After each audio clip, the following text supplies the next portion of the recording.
You ask Tiger to solve. This deals with linear equations with one unknown. The final result is x equals 15. Let's solve it step by step.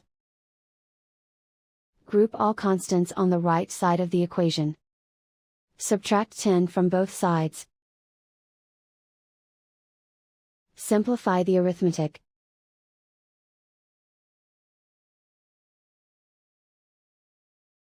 Isolate the x. Multiply both sides by 3. Group like terms. Multiply the coefficients.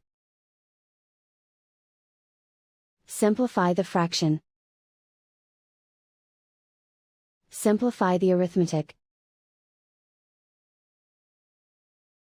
And so the final result is x equals 15.